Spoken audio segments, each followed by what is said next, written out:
Hi, little Isaac. Grandma Suzanne here. Um, I'm about to get up and get on with the day. However, I suddenly have three cats that's nestled in around me.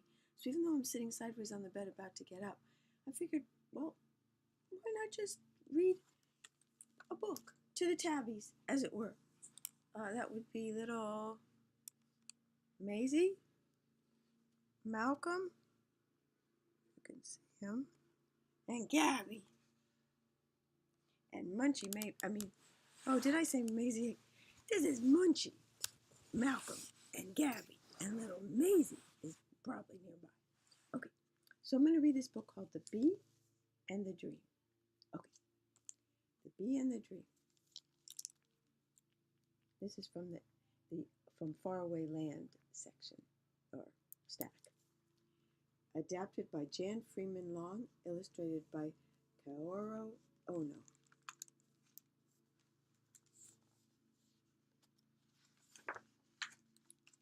The Bee and the Dream, a Japanese tale.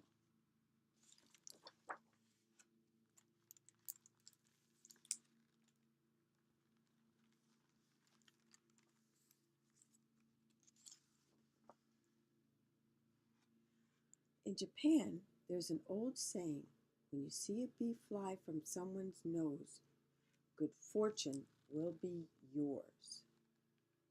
Maybe not so much theirs, but interesting. Shin lived with his wife, Yuki, in a tiny village at the foot of a tall mountain. And, as any villager could tell you, they were hard-working peasants, respected by all. Early every morning, Shin and his friend Tatsuki climbed up the mountain to gather cedar branches for firewood. At noon, they shared a simple meal, and before sundown, they sold their bundles of sticks at the marketplace. That's hard work. It's a fun looking into their house.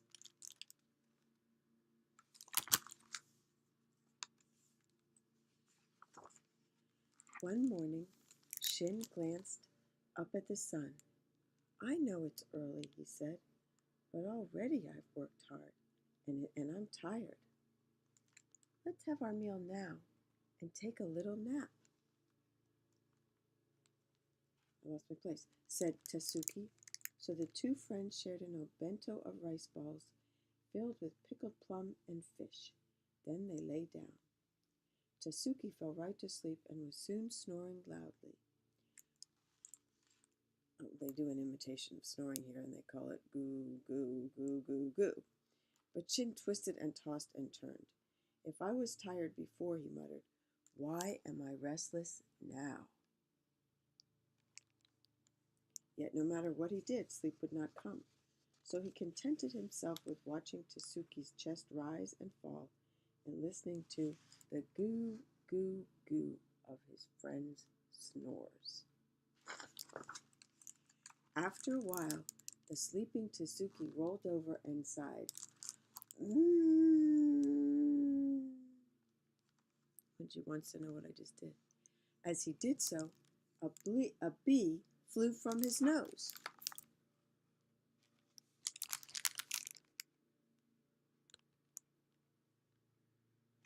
How odd, thought Shin. How did a bee get in my friend's nose? Shortly after that, Tatsuki woke up.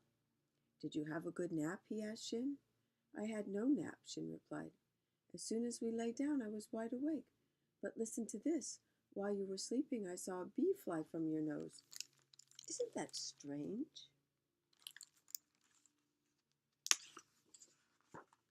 That is strange, said Tatsuki, especially since I myself felt nothing. I did have a dream, though, about a garden that belonged to the richest man in Naniwa.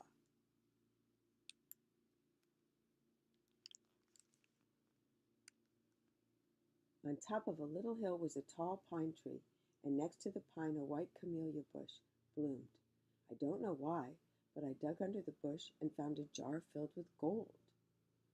What a wonderful dream! Exclaimed Shin.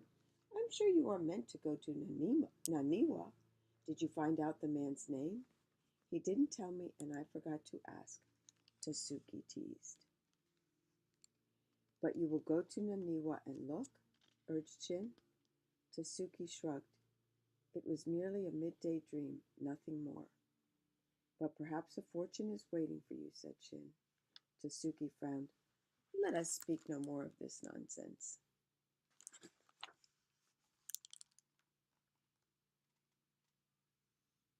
They have all their sticks on their back.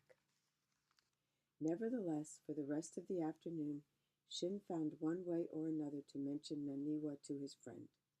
Finally, when the last of the firewood had been sold, Tasuki said, Shin, if you believe so much in my dream, you may have it. Shin was astounded. How could he take Tasuki's dream?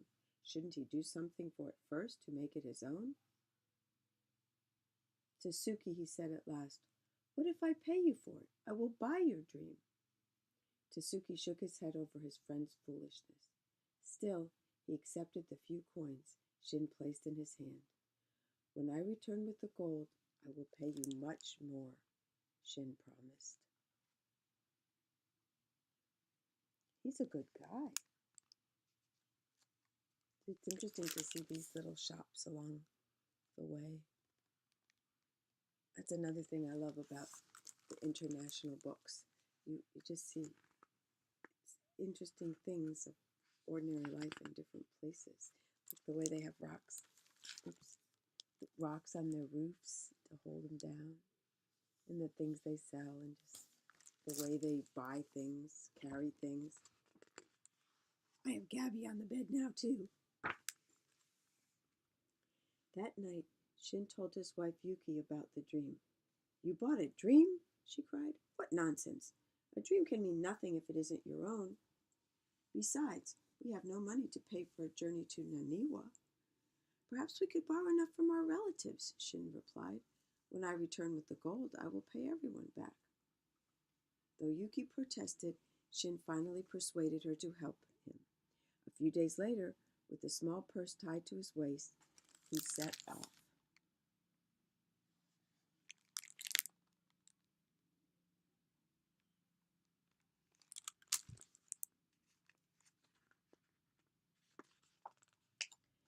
Each day, Shin walked as far as he could. The journey was long and difficult.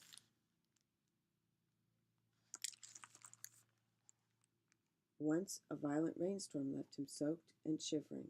Later, a bear chased him. A few days after that, he narrowly escaped a band of thieves.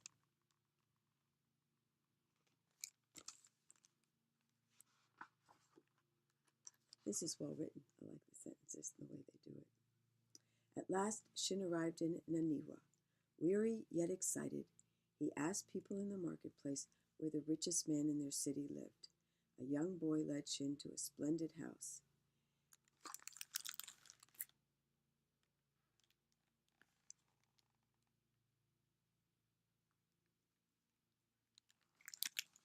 This is the home of Naniwa. This is the home of Taro, said the boy, the richest man in our city. Shin gave the boy a coin for his trouble and knocked on the door. When a servant answered, Shin asked to speak with the master of the house. He's a good guy. I mean, he doesn't have much money, and yet he's paying people who give him even just a little bit of help.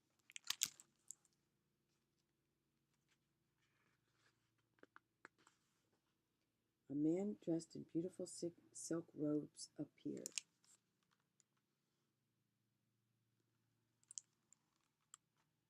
Forgive me for disturbing you.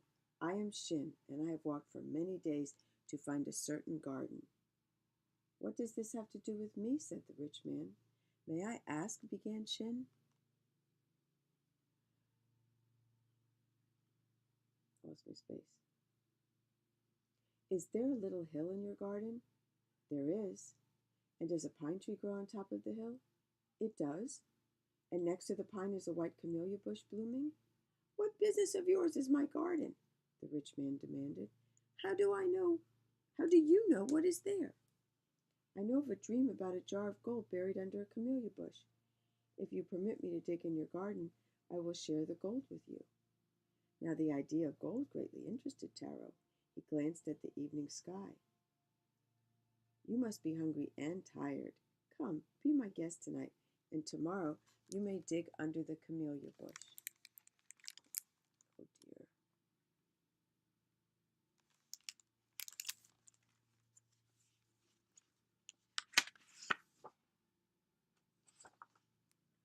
A servant led Shin to a pleasant room where he ate a warm meal and fell quickly to sleep.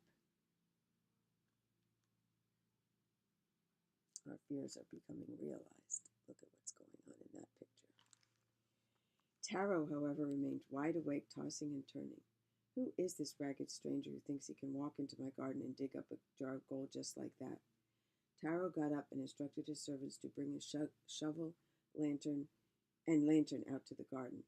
Dig here, he commanded, pointing beneath the camellia bush. The servants took turns. Little by little, the hole grew deeper. And then, Kutsun, Kutsun, Kutsun, Kutsun, Kutsun. The shovel clinked against something solid.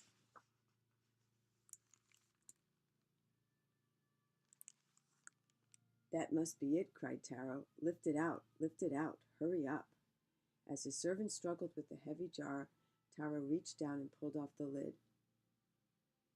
Oh my goodness, sounds. Ba-jabba, jabba, jabba, jaboom, boom, boom. With a thunderous noise, something like a swarm of angry bees flew out of the jar and disappeared. When all was quiet, Taro peered inside.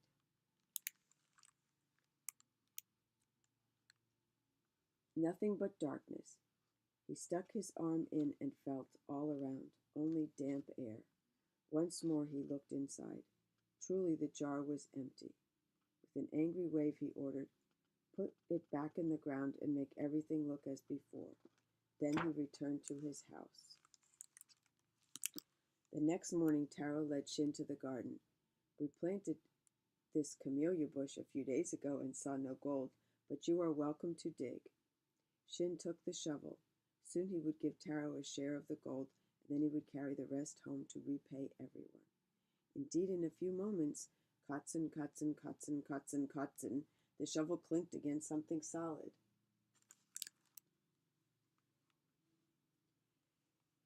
Shin could hardly contain his excitement.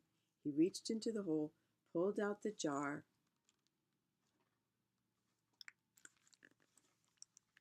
raised the lid, and inside he saw nothing. He shook the jar back and forth, only silence. He reached in, only damp air.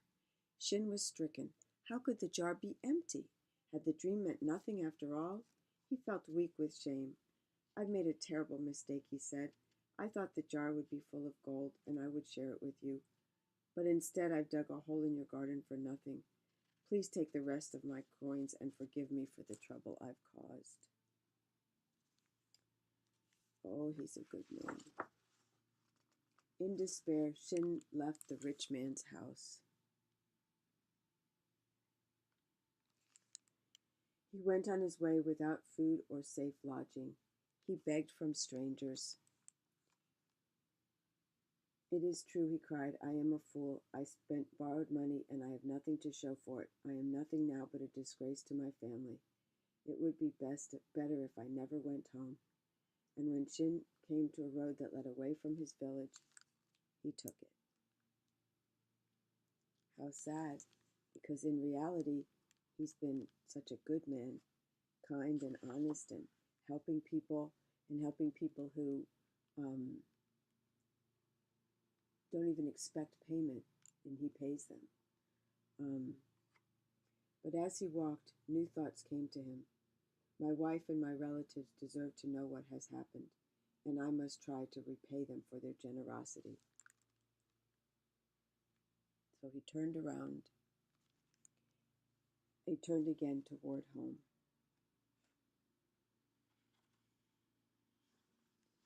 Many days later, he arrived at his own little village. When his wife saw him, she ran out to meet him. I bet she missed him. My dear husband, she called, come quickly. I've been waiting. Oh dear, I'm at 15 minutes. I think I have to finish this in the next one. Okay, I will. I love you, little guy.